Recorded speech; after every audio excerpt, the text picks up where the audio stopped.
Hey, welcome back, everyone, to AskTechDad. I'm Brian, And I'm John. and we're here to discuss all things tech, fatherhood, families, emerging technologies, everything that we can get our hands on to talk about and to chat about with you. And hopefully, along the way, maybe we solve a few problems and make a few laughs and have a good time. So, today, we have a great podcast ready for you guys, rolled up, and it goes along with our previous podcast of technology and children and raising a family in this new internet connected world. And today, we're going to talk about signs of symptoms of tech addiction, and it's a real thing. It is real. Some people disagree, which is kind of interesting. We've done some research on the subject, and I was interested to find various ideas that people had about tech addiction and online addiction and how it affects our kids and how it affects our lives. But it's definitely here to stay, and there's a lot more of it to come. And we talked about in last podcast building that stable foundation. And how to handle and how to raise your kids in a way that is a healthy environment for dealing with the technology that they're obviously going to be using for the rest of their lives, and giving them that good solid base of understanding of how to use the technology and how best to go about your lives to live a healthy and productive life with technology. It's really about our relationship with technology and our relationship with our children and technology. It's like the third person in the room, because ever since the advent of the TV, we're going to have technology in our lives. They're in our homes, and how we discuss it, how we view it, and of course how we use it responsibly is going to make a big impact in our family units themselves. So yeah, and for our families and for ourselves, I'll readily admit I'm tech addicted. Oh yeah. Going through Guilty. a lot of these, a lot of the research that I did, there are a lot of symptoms and signs that I certainly have, and that I bet a lot of you that are listening out there can probably relate to. And want to kick it off with what is internet addiction? What is tech addiction? And according to SciComm, internet addiction disorder, also commonly referred to as compulsive internet use, problematic internet use, or I disorder, is a real addiction that people are dealing with today. And really not just us as adults, but kids are definitely feeling this, because right now the internet is the wild, wild west.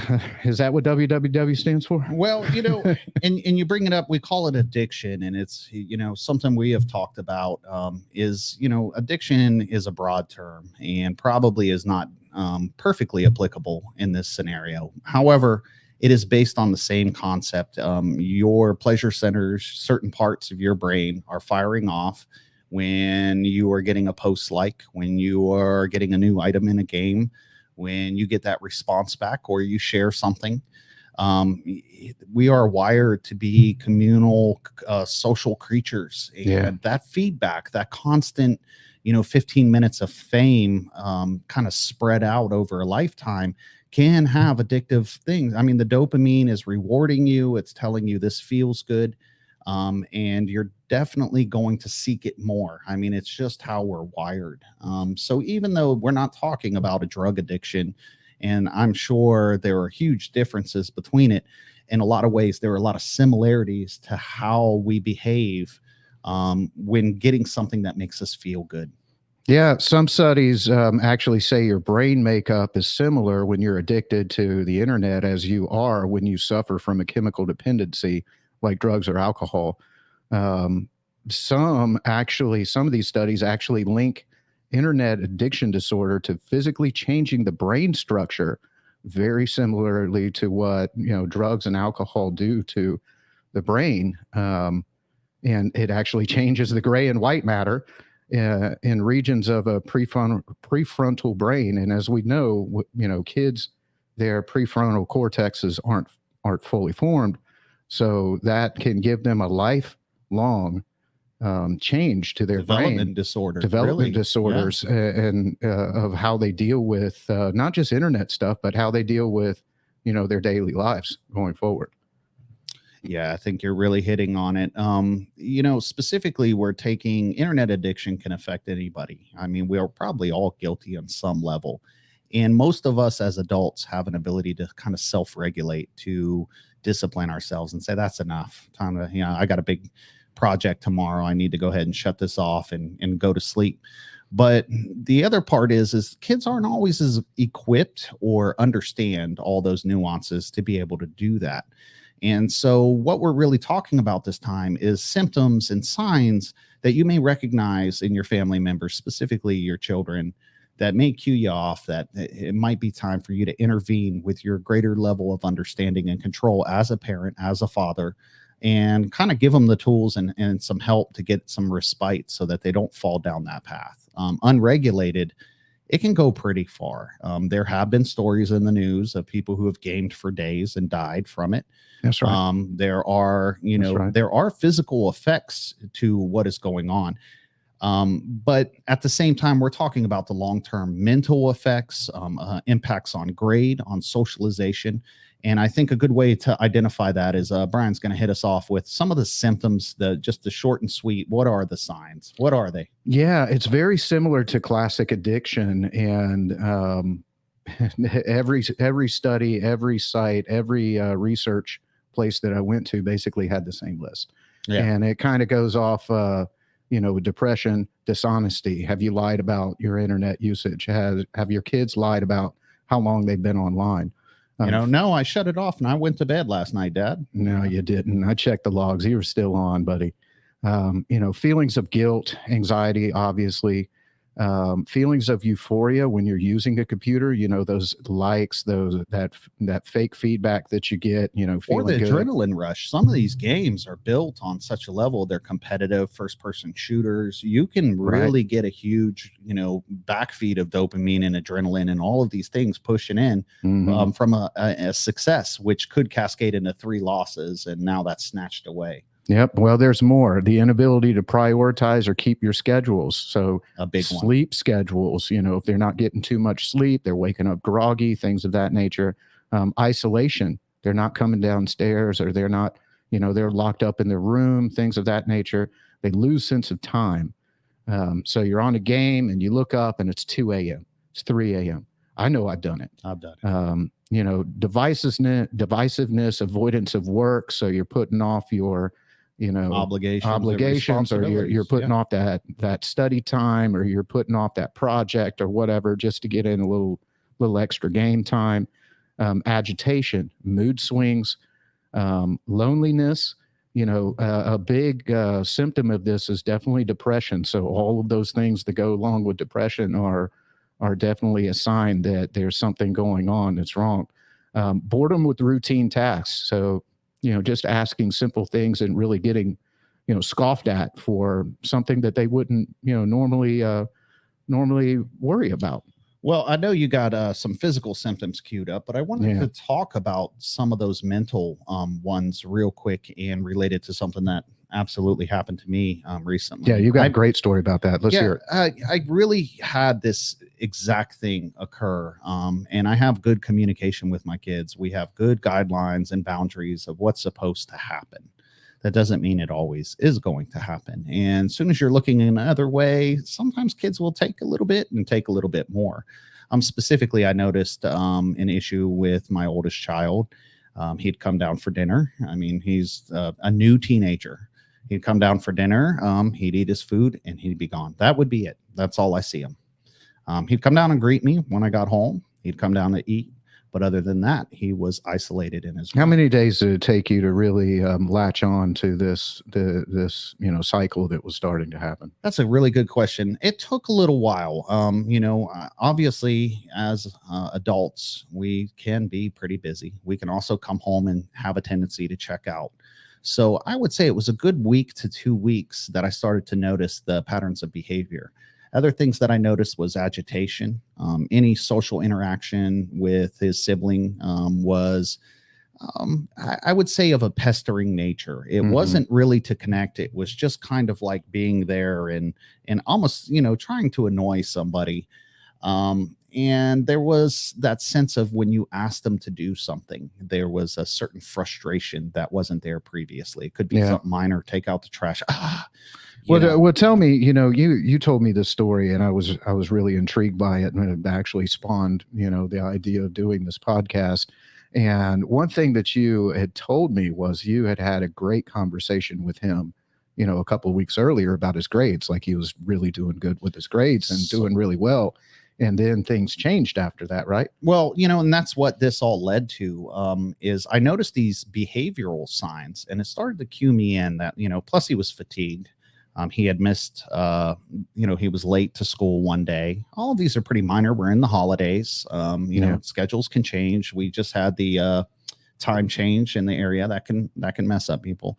But it was really the constant isolation. He was perfectly content to be in his room, and you couldn't walk in there without the TV being on, the phone in his lap, and a computer game or Xbox or whatever running something Multitasking else. now. Yeah. Right. And Yeah. it's just coming at him from all channels. Hmm. And this, of course, brought me to say, hey, maybe I need to check up now. Initially, we just got through the first quarter of school. He did fantastic. And so, of course, some of my guard was down. I had relaxed things. He was taking care of any of his responsibilities and obligations. He was getting good grades. Yeah. He did, participate in the house as far as Hmm. when I asked him to do something. But one of the big cues on that is I forgot. I forgot about that. He'd go back upstairs and in 15 minutes was going to come down and do the dishes or whatever he was going to do.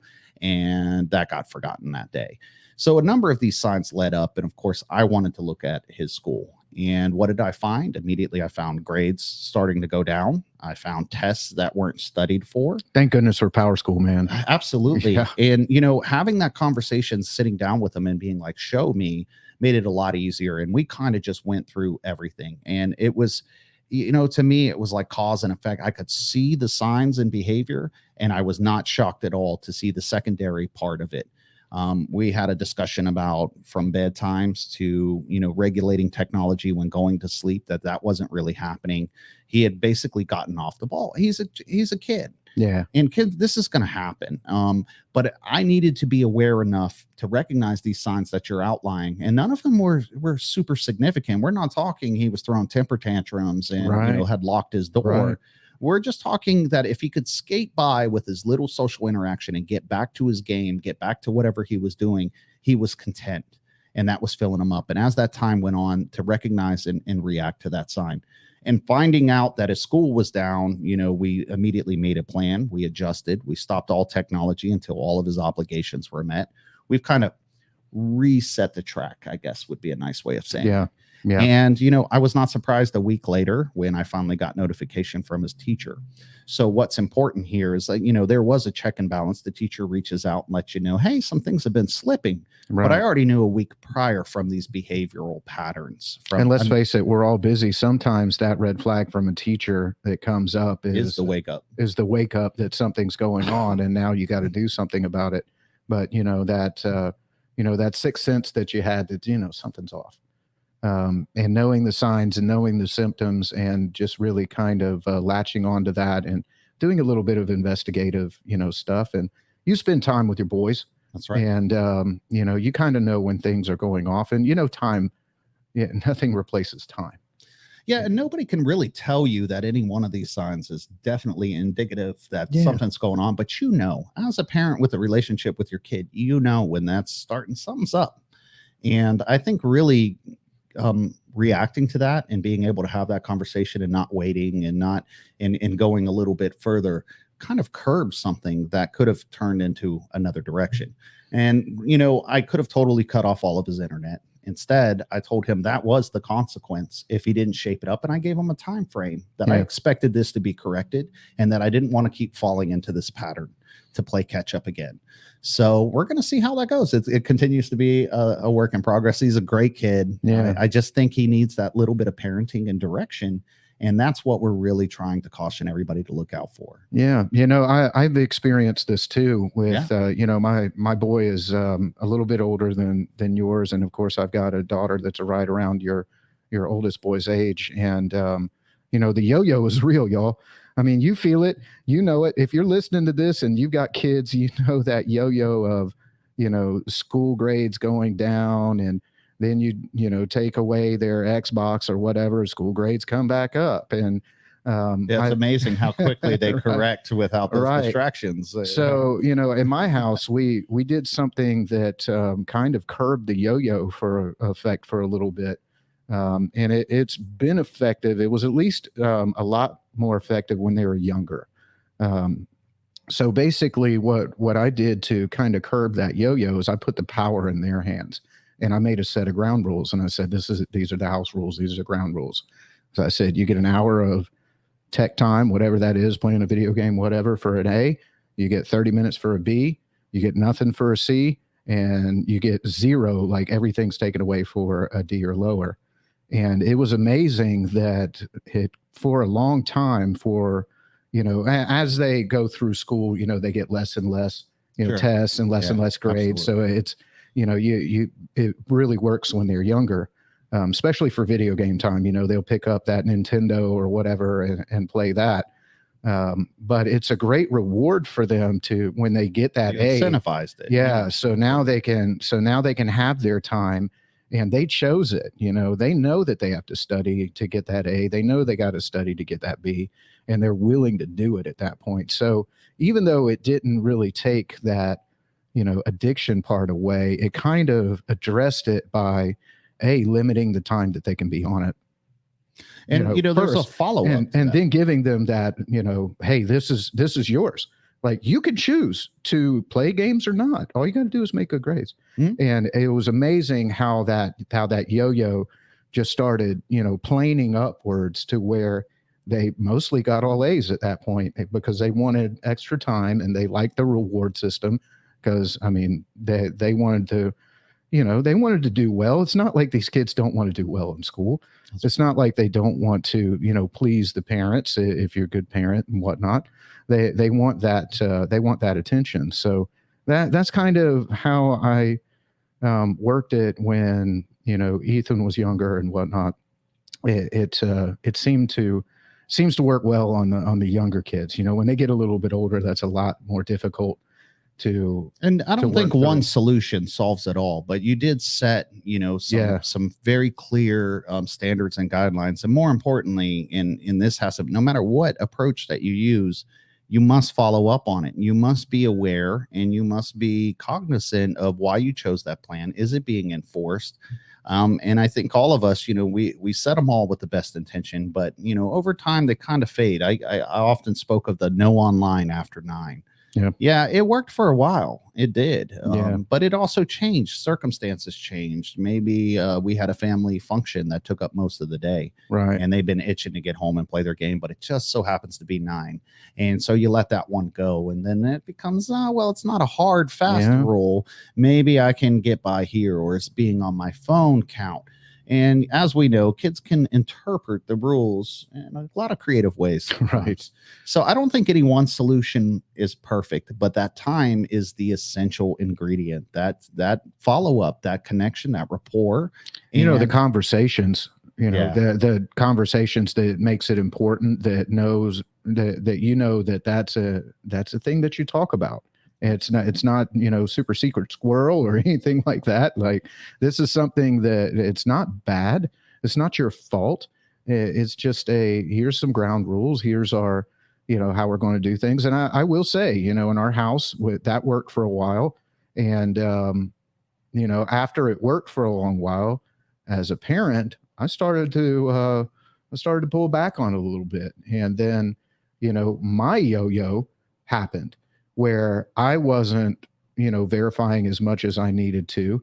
And the kids started taking advantage of the time, and grades started to come down, but it wasn't their fault. It was mine. It was my yo-yo. We do feel like it is. Yeah, so I had to pick up the ball and say, you know what, I'm the leader of this team, so I need to get these rules back into effect enforce them, and start enforcing them, because let's face it, a law is not a law unless it's going to be enforced. That's true. So, you gotta have that solid follow up, like you said. The follow through is everything, right? And sports and all of that. So, It really is. definitely. And you also pointed out some physical symptoms of what Yeah, let's was talk about happening those. there. And on top of the mental stuff, there's going to be some physical things that you're going to be able to literally see happen, and those are things like backaches, headaches, insomnia.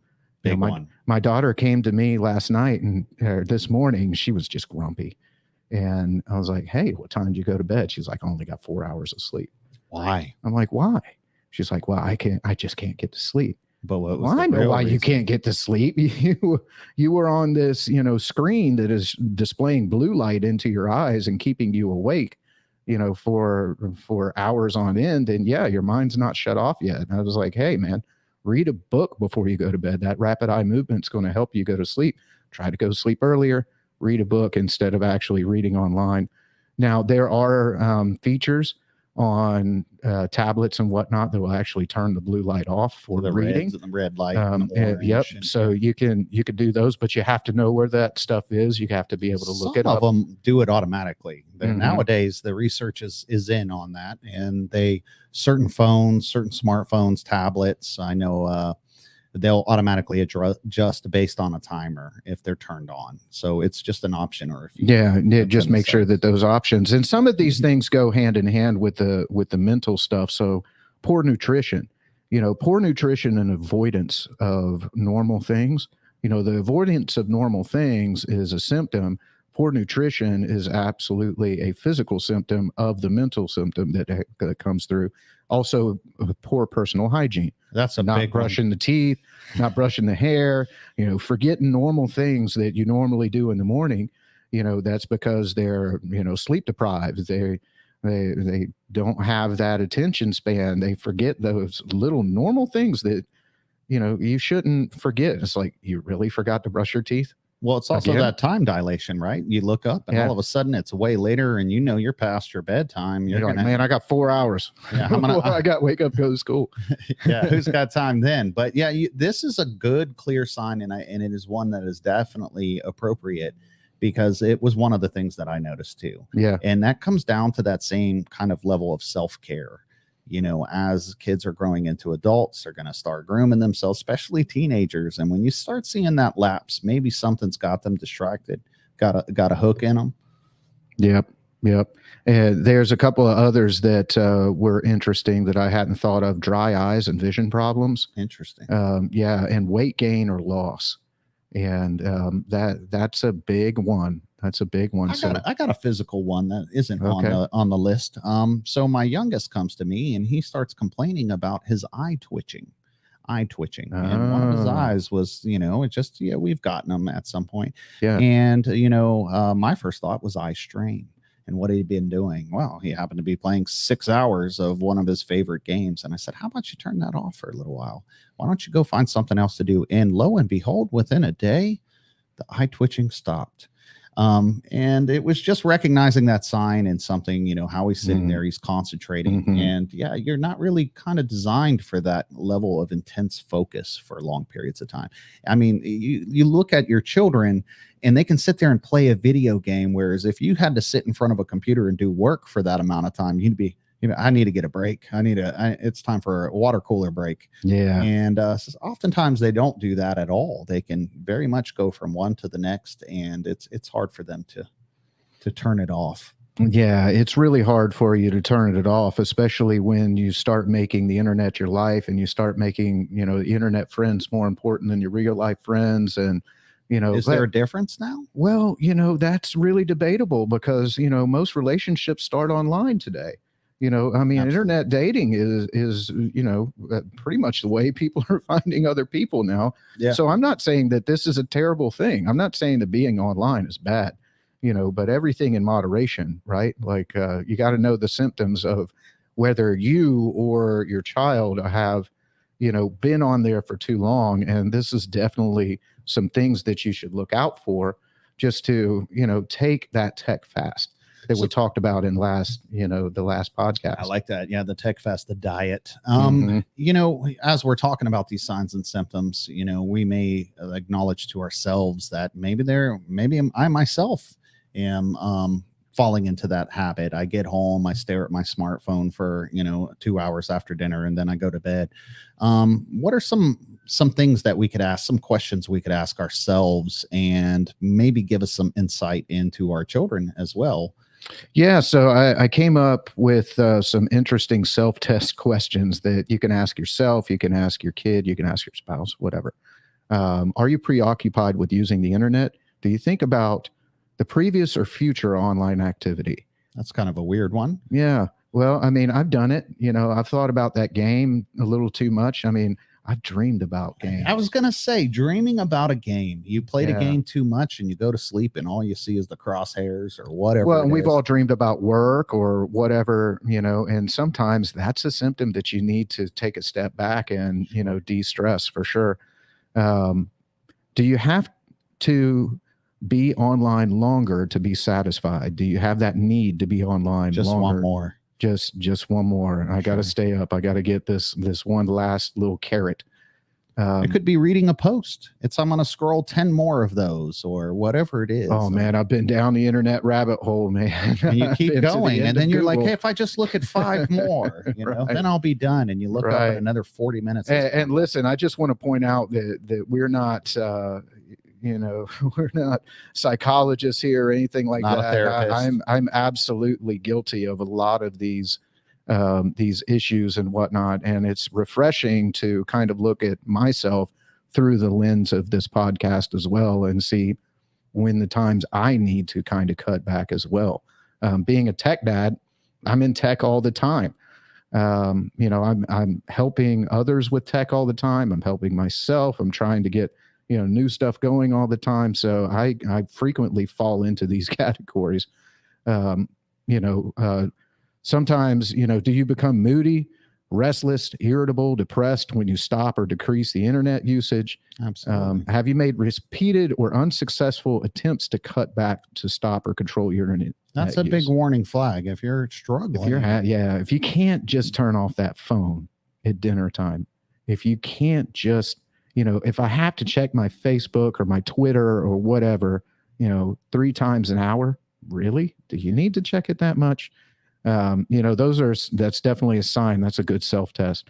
Um, is your time online longer than what you originally planned? Guilty. I mean, how many times does that happen? Yeah. You're sitting down and you say, "Hey, I've got X amount of time. I'm gonna look this up. I'm gonna indulge. I'm gonna allow myself this." And then Yeah. next thing you know, you look up and it's gone 3, 4 times longer than you expected it to.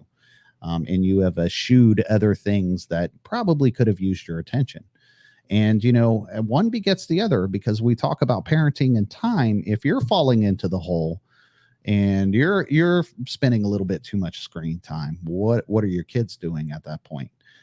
That is time that you could be using to communicate. And it's not to chastise anybody. We all have a little Man. checkout period. Yeah. But again, if you're setting that example and you're having trouble regulating, it is probably very likely that you could have other family members also exhibiting signs and symptoms and don't realize it. It's become the norm. Well, does that become your checkout time too? One of these things is, does the internet serve as an escape from problems or relief from a bad mood? Let's face it, with any addiction, you know, you you kind of, that's your comfort zone. That's your comfort place. I'm going to shop online for 30 minutes and it ends up being 3 hours later. I'm going to game online for 30 minutes and you look up and it's 4 hours later or 3 hours later.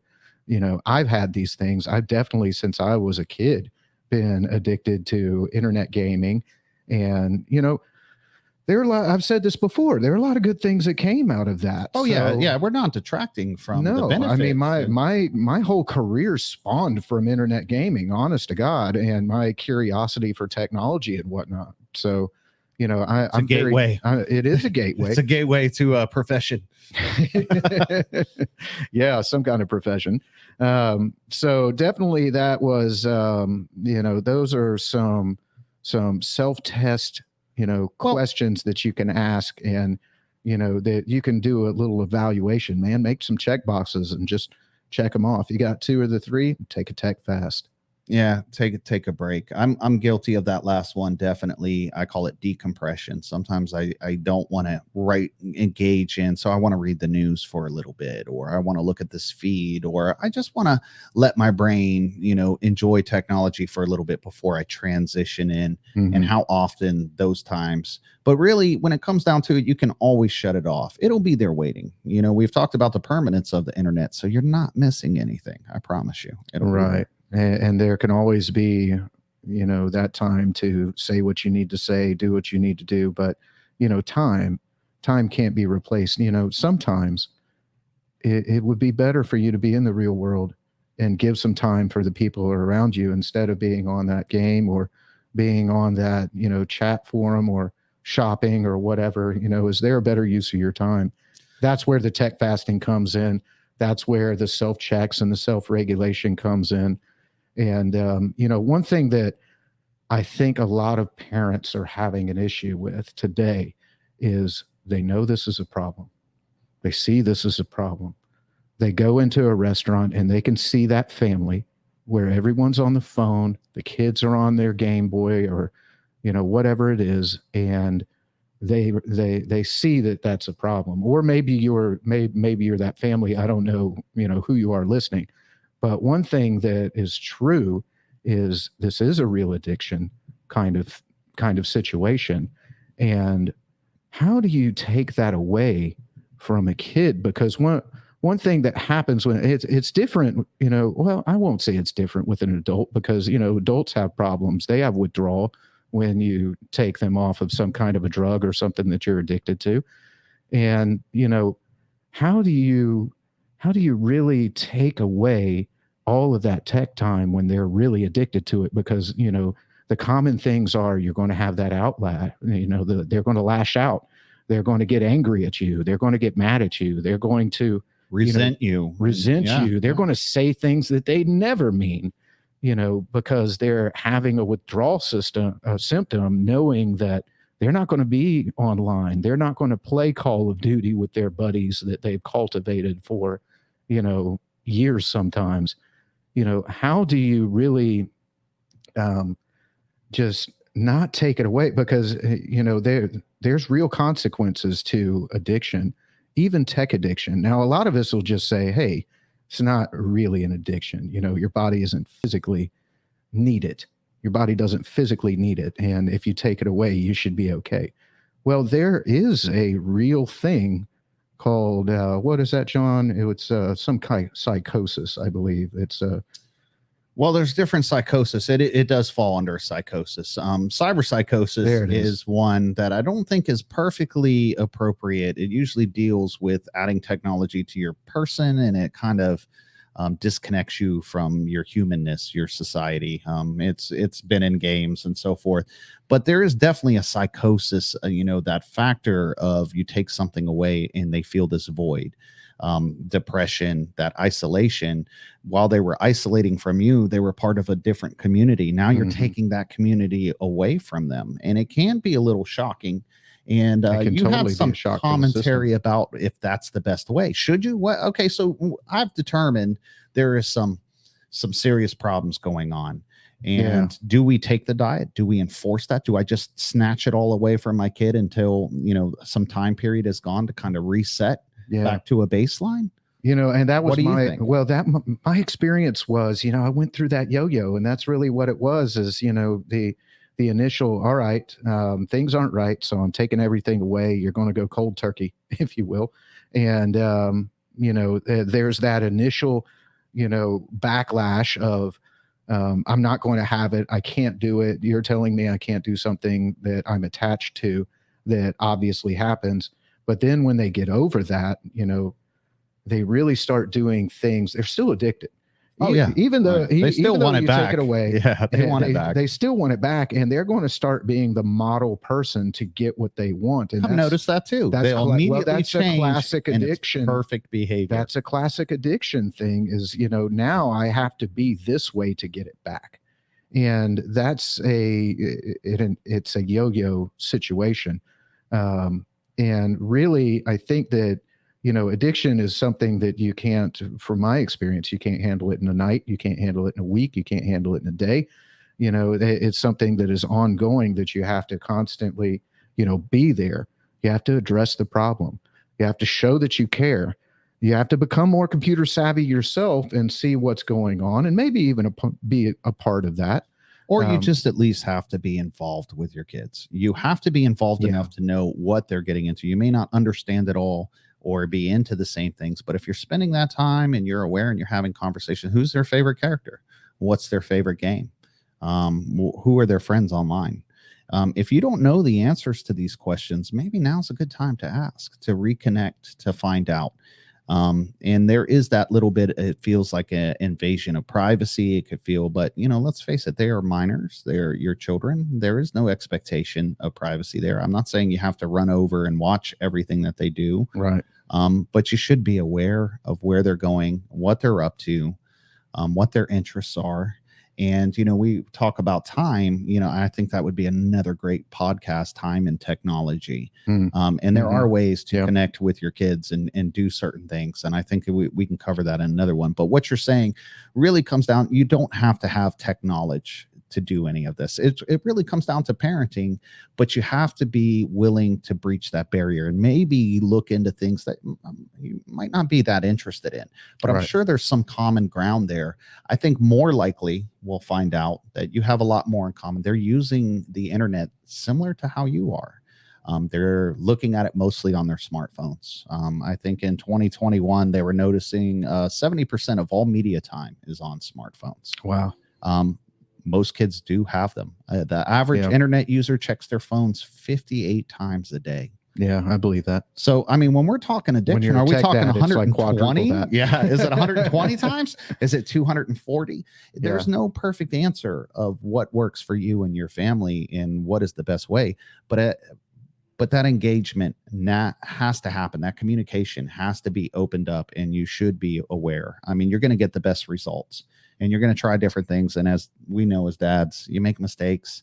Yeah. Some things work, some things don't, and you readjust. I've got some other stats here that are pretty interesting. Hit me with them. It's estimated that kids and teens between the ages of 8 and 28 spend about 44 and a half hours each week in front of digital screens.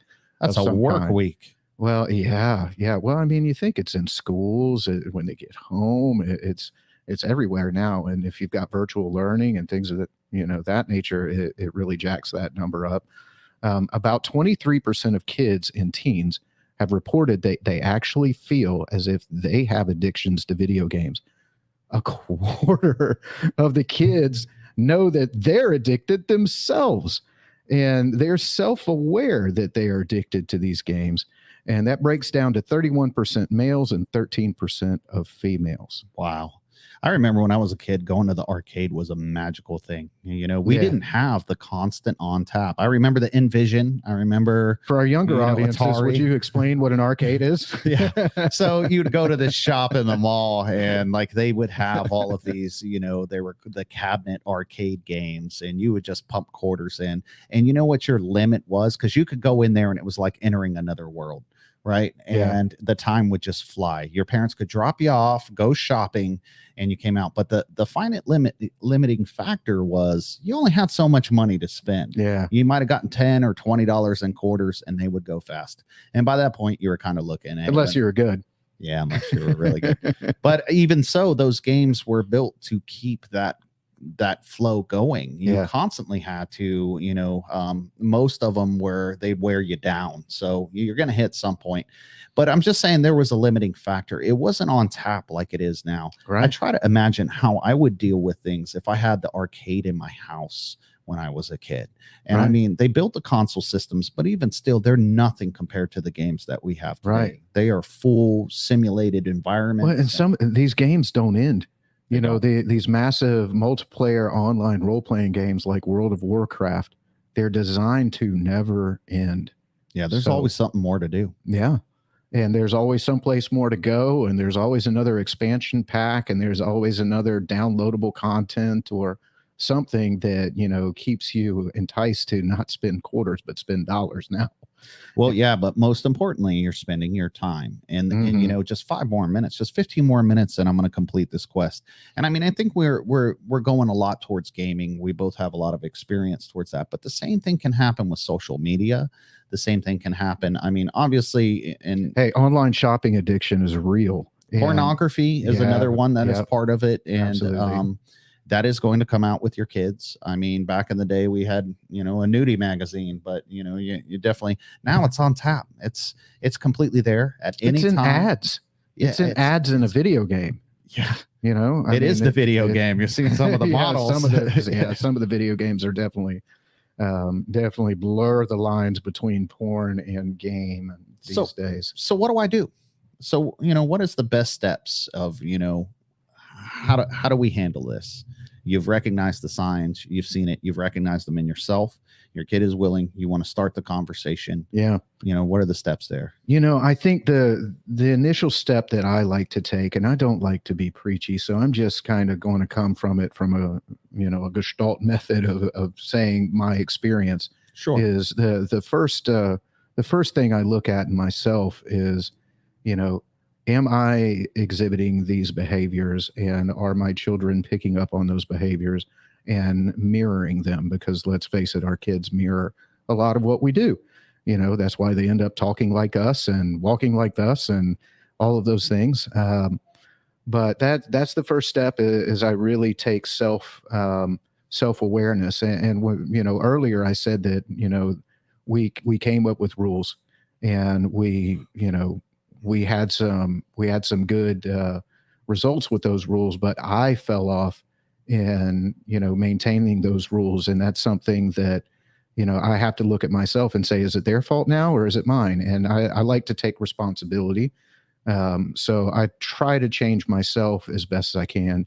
And then I can come from a place of experience and not a, you know, do as I say, not as I do, you know, mentality. And one thing that I've found for me is, you know, I'm a tech dad, so cold turkey really doesn't do it for me. Now, we'll go camping and we'll turn off the devices and things of that So nature. That plan helps. time Some away. planned time, some planned downtime, that helps. We have some, you know, we have game nights, we have times where we do spend screen time together. So one thing that we do is there are games out there where our entire family plays online, and we play online in the living room all together as a family. So that's really fun. You know, the kids really get it. And another thing is, you know, now we have our own language. So, you know, we relate to the games that we've been playing, and you know, it's fun. So now I'm not so isolated from their world. So I've taken some of that. Also, I've tried to reduce the yo-yo as much as possible by coming up with good policies in my house, or at least policies I think are going to help stop the up and down. So I give them the power of choice, but also at the same time, I limit how much time that they can spend on those things. I do have stops in my house for internet time and stuff like that. So I believe I have a router at home that controls my internet, and in that router I can control what time the internet goes off Parental for different controls, yeah, users. for I have devices. parental Yep. controls on my internet. Sure. So at 10 o'clock, the internet goes off for the kids. And those are some things that, you know, They're your assistants. it's my system. I have a system, and that's it. It's a thought out system of how, you know, tech is handled in my home. But you're highlighting something that it talks about active engagement. And you know, Mhm. interesting enough, I ask you, I say, how do you approach and broach these subjects and go ahead and address the problem that you're starting to recognize these signs? And the first thing that you say as a tech dad is, I look at myself. And you know, there's a really good point there, because you know, you do have to look sometimes.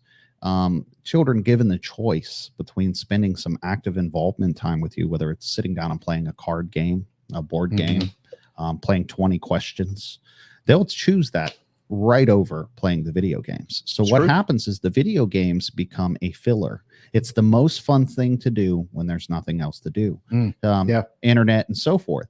So your engagement as a parent can directly influence, if there's nothing planned and every day just kind of becomes, and you're getting on the couch and you're looking at your phone, they're going to emulate it. But even more so, they're like, hey, there's nothing really going on. I'm going to enjoy this game. And then it gets carried away. It becomes a habitual pattern that happens multiple days. Now it's hard to turn off. So when ask that question, I think you hit the nail right on the head. Anything when we're dealing with our children, we got to look at ourselves first and say, what example am I setting? And how can I correct this? Look, we're all human. We make mistakes. I'm guilty of it. I think there's not a person alive that doesn't spend too much time probably on the internet in some shape or form. And if you're just staring at the TV, it's the same thing. It really is. It's like, pick your poison. Right. But it is that mental checkout. Finding engaging activities can help mitigate that problem. And kids usually will respond to that because there's something better to do. Put together a scavenger hunt. Now am I saying every day do that? No, but you can make some pretty cool stuff online where they'd have to look up some information and to complete the scavenger hunt and so forth. You can integrate these technologies into a little bit more family cohesive time.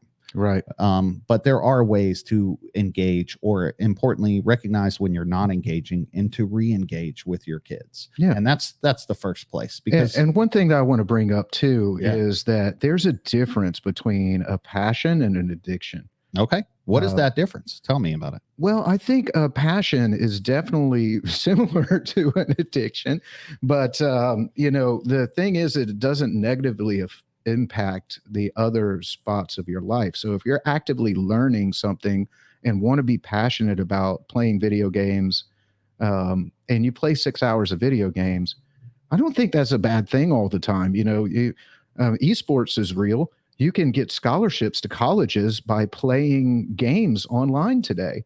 So the landscape of technology, I don't think is the problem itself. I don't even think that spending a lot of time online itself is a bad thing necessarily. I think that when it becomes an addiction, when you can't do without it, when it's better than everything else. Yeah, when it really disconnects you from the reality of the fabric of things that are around you, that's when it becomes an addiction. And I don't think that you'll really know that until you enter into their world and see that it is a passion. And I want to put this out there as well, that I'm not negative Nancy on internet usage, time usage. Like I said, I completely spawned my career from this because I, was passionate about it. Do I have engaged in? I am engaged in it. And do I have addictive tendencies to it? Yeah, I'll say sometimes I do. And that's when I have to disconnect. But that doesn't mean that my passion changes. So, if you don't spend time with your kids, you might not find out that that truly is a passion for them. And then you won't be able to truly help them. And, I had that story on the first podcast of, the guy that came up to me and he was, talking to me about his kid, wanting to, play games and make that a serious thing. Oh, yeah. And he asked me, he said, I want him to get into the tech field. What do you recommend? And I asked him, I was like, hey man, how much is he playing? He's like 6 hours a day, whatever. And I was like, yeah, is he really into it? Yeah. Is he doing this? Yeah. I said, man, double down on that. That's his passion. Yeah. Encourage it. Like, see how he can, grow that and get into it. As long as it doesn't affect his relationship with you. And there's the caveat. And, is he meeting his with people obligations around.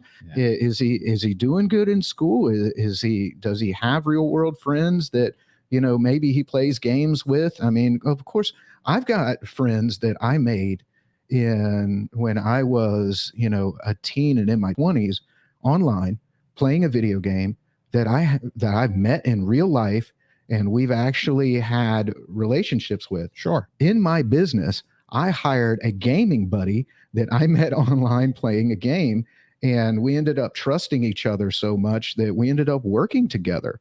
So these relationships can be real and they can be they're good. Real. Yeah. They could be absolutely okay. So I'm not saying that, all internet usage is bad. I'm not even saying that a lot of internet usage is bad. I'm saying when it becomes an addiction, you have the signs. When your kids start showing the signs, when they start lying about how long they've been online, when they're not coming down and giving you a hug when you come in, and they used to, they used to come Yeah, the down and give you social a hug or aspects. whatever that Yeah. is. That definitely are the trigger signs that, hey, something's not right. Something's not right. And it We need definitely to fix it. impacts the other sides. That's the other thing, is you'll usually can tell addiction because it becomes uncontrolled, and they're letting other things slip that they know are going to cause problems. They know if they get bad grades, there's going to be a problem. They know if they're staying up too late and they're missing school the next day, or they're fatigued, or they're not showering. These are going to have impacts. It just gets to the point where it's all becomes secondary to that one important thing. I'll do it later. Yeah. And it really does. And I think that's a big determination between the passion and addiction.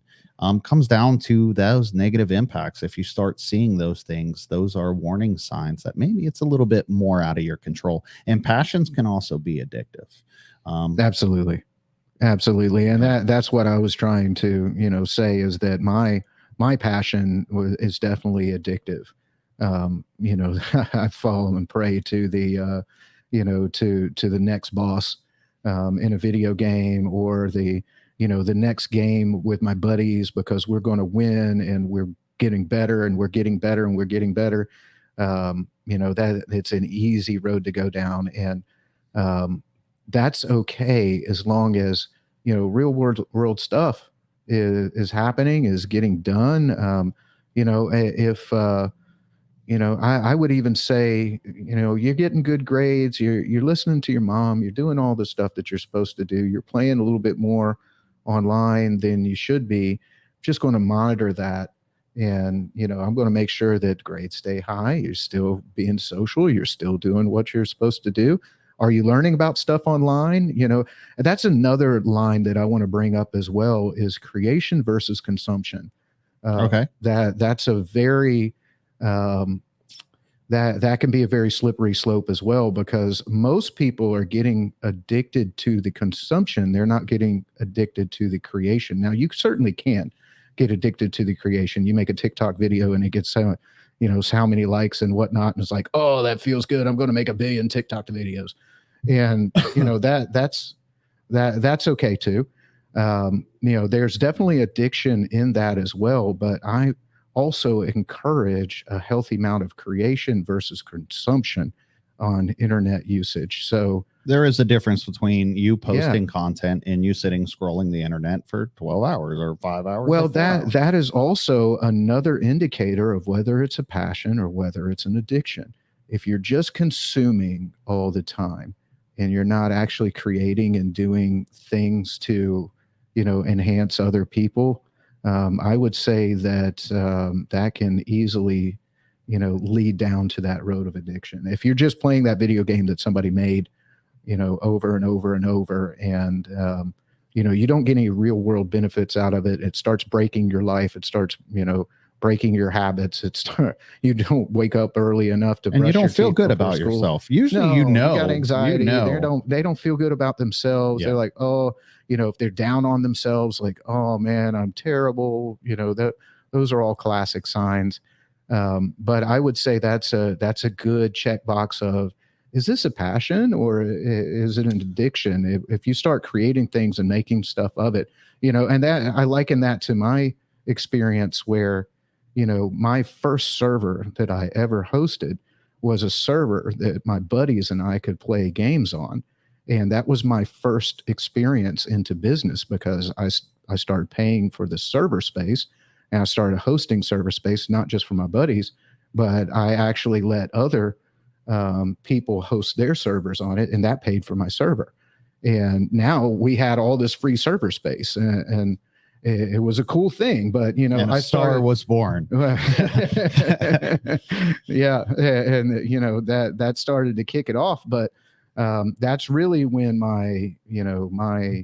um, my consumption turned into creation, and I started really taking it on as a passion. Is when I started doing things for others, when I started creating game servers, when I started figuring out how to host things, and and make stuff happen. That's when it really started lighting up.